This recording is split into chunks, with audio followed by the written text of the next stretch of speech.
G'day again, this is Adam taking a look at the Ford Cortina TC rebuild. I thought I'd take a look at a few pieces that I've pulled out of the car.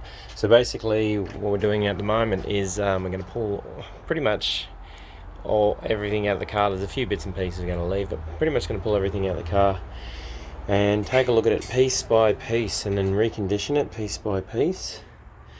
And see where we get to reassembling it. So I took a look yesterday and had a bit of a sand at that back quarter, and there is quite a bit of cancer through the back stone tray and along the quarters. But you know, it's bad, but I reckon we'll be able to piece it back together.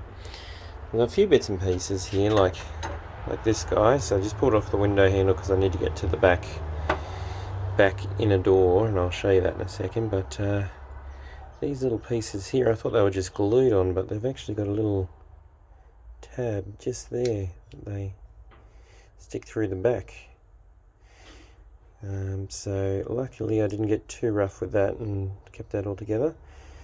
A few different bits and pieces there, and a little plastic shroud that goes around the inside just there. But come and take a look. It's something I thought was a bit novel. It's a bit tight. I'm going to need to get a bigger shed, I think.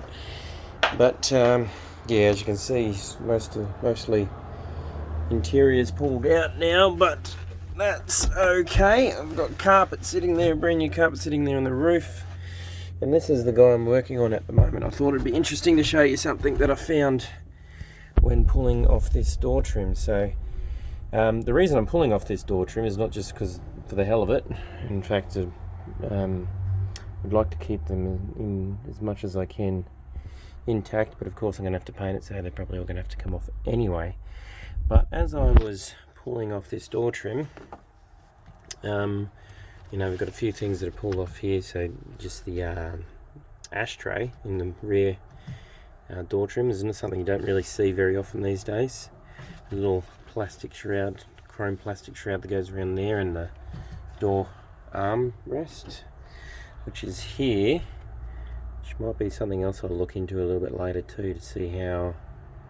Looks like just foam over a small metal casting, and then some sort of heat pressed vinyl over the top of it. So it'd be interesting to see how I go about repairing that, or buying a new one, or I think it'd be cheaper to repair it.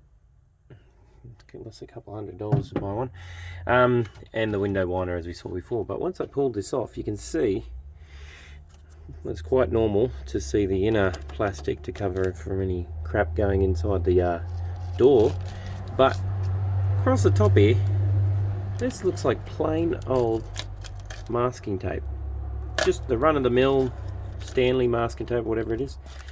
And as far as I can guess, this has been sitting here for, well, what is it, 70, it's a 73 model. I think I said 72 in the last video. I think it's a 73 model.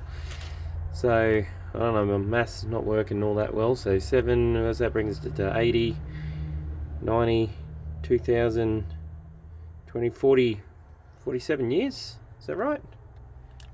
47 years.